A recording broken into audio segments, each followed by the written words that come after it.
Okay, so remember that Satanists that work for the state are changing my voice covertly. The reason why I'm responding to your comment has to do with the way, the truth, and the life in Revelation 14, and really the whole Bible and life in general. You seem to be propounding what many people are propounding, the belief that you can do whatever you want and that Jesus understands. Well, you're wrong. In fact, you probably don't even know who I am. But that's a story for another day. I'm going to, start off small with you and help you understand why you're wrong. So let's take this to Revelation 14, verse 6. Then I saw another angel flying in midair, and he had the eternal gospel to proclaim to those who live on the earth, to every nation, tribe, and language and people, right? To everybody. So, including to you. He said in a loud voice, "Fear God and give him glory, because the hour of his judgment has come. Worship him who made the heavens, the earth, the sea, and the springs of water." Now, the hour is not really the amount of time, right? It's a figurative amount of time. Okay, we see that with the numbers are figurative. The number 7, the 1,000 years, these are all figurative amounts of time. Okay, the time for judgment is here now. And I'll explain that in other videos. I'm going to make this a whole series. Next verse. A second angel followed and said, "Fallen, fallen is Babylon the Great," right? The world system, which made all the nations, right? Who did they make? All the nations drink the maddening wine of her adultery. So the system of all the nations, national, global, what have you. A third angel followed them and said in a loud voice, "If anyone worships the beast and its image and receives its mark on their forehead or on their hand, they too will drink the wine of God's fury, which has been poured full strength into the cup of his wrath." Now, does it say that you can do whatever you want and have faith and that Christ will forgive you, that God will forgive you? No. It says if you do something that you're not supposed to do, that you're going to be in deep trouble, that Jesus is against you. Okay? And what is that? It is, let's go back to it again. If anyone worships the beast and its image, right? If anybody worships, it has the word ship in it for a reason. Think of the word worship as worship, or we are ship. Are you on board with the globalist agenda? And I could tell just by looking at you right away that you are, because you didn't do anything to kind of set yourself apart from all the cultures of the world. But I have. If you look at my profile, I'm wearing a martial art gi, and that's not very common, right, to wear kung fu gi. I don't do kung fu, but I do martial arts. Even now, when I'm sabotaged, in a sense, I'm still doing it. And my name, right, Poison Christ, that I'm set apart and I'm persecuted. And it says the top martial artist. And I have many videos that are, the types of videos that aren't common, where your arguments, okay, your argument falls in line with a lot of common arguments.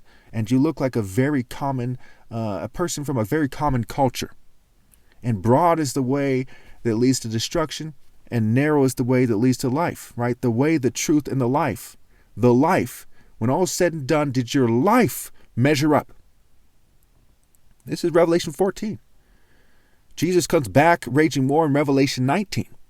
And that's happening already, but that's a story for another day. I'm just going to go over a few more verses in part 1, and we'll get to some of this other stuff in part 2. Okay.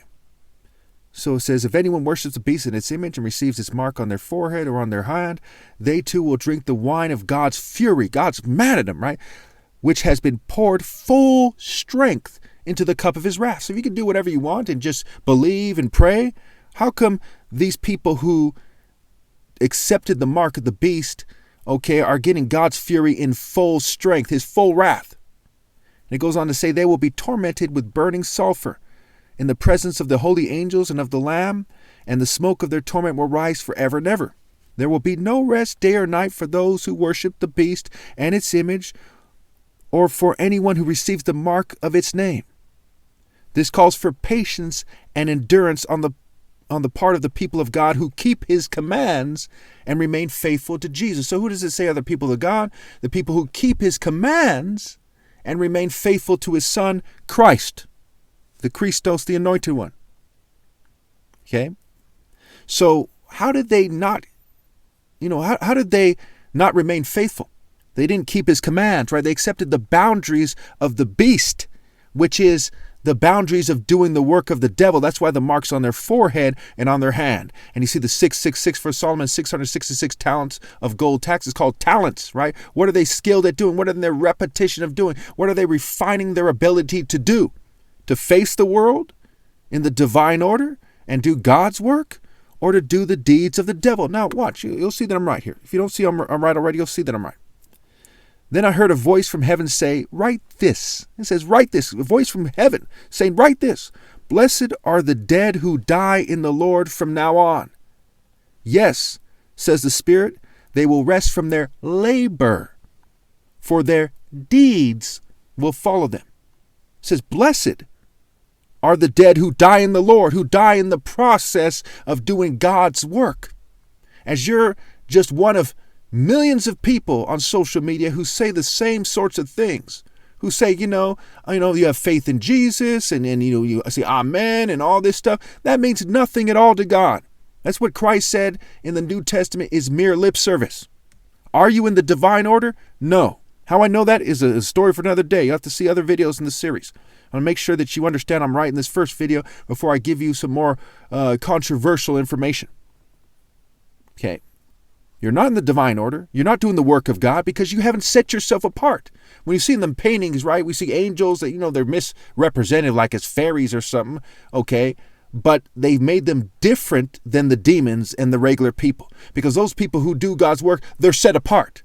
They're not just some kind of liberal or conservative propaganda tool, right? Saying, hey guys, look at me, right? Yay, praise Jesus, right? They're set apart as definitively doing God's work. And this is why people say that they think that you are saved by faith, but you're saved by faith in deeds. Okay? Because it says those who keep his commands, that they're laboring, resting from their labor after they die, right? They're working to do God's work. Okay? Their deeds follow them. Their deeds allow them to rest in heaven in the Spirit of God. It's an eternal reminder to God that they were on God's side. But you have no deeds. You don't have the fine linen, we'll see in Revelation 19 when we get to that in this series, that stands for the righteous acts of the saints. You do not have deeds of God.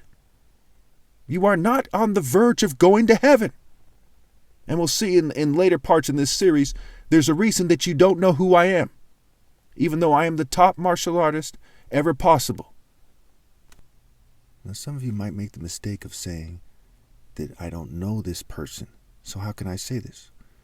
We'll go to verse 9. Okay, in Revelation chapter 14. It says, if anyone worships the beast and its image, and its image, and its image. If you look up what a succubus looks like in popular culture, and you look up Kim Kardashian, and you see lots of people that are looking similar to this. You look up cosplay, you look up the occult. I have many years of research into this stuff. I've been making videos about stuff like this for 15 years on YouTube alone. And I've done research before that as well. Okay? This person's image, and I do think she's quite attractive, so on and so forth, but I do think that she's misled. The image reflects that she accepted the cultures of the beast, and those cultures are the boundaries. The beast isn't going to say, hey, you've crossed the line, right? Knowledge, no ledge, know the line, where you draw the line, drawing the Spirit of the Lord, and where you draw the line. The beast isn't going to say, hey, that's the boundary, and if you cross it, you're going to hell. But it's going to give you a culture and a look, diet and deity, right? And foods you eat and certain ways of thinking. Okay, more often than not, that's how the beast makes his appeal. And that's where we see all these political cultures. They're from the government, right? It says in chapter 14 and other chapters that all the nations drank the maddening wine of her adulteries, which means all the political parties' cultures are cultures of the mark of the beast, and it's every culture but one. And that one is a martial art order. Why? Exodus 15:3 says the Lord is a warrior. We'll get to the next part. Revelation is about a warrior kind of process, a warrior clash between those who accepted the mark of the beast and those who have accepted being a martyr for God. That's why it says in chapter 13, I believe it is, that anyone who doesn't accept the mark of the beast kills. Right? God doesn't kill the part of them that is, we're inclined to join the world. Okay, that's not what it's saying in that verse right there. It's saying that the beast kills them, so it's killing their flesh, because the beast can't touch your soul. So the beast kills your flesh. So it's saying that you will literally be killed if you're loyal to God. Soft killed, screened out, shot, stabbed, thrown off a cliff, killed. Driven insane, killed.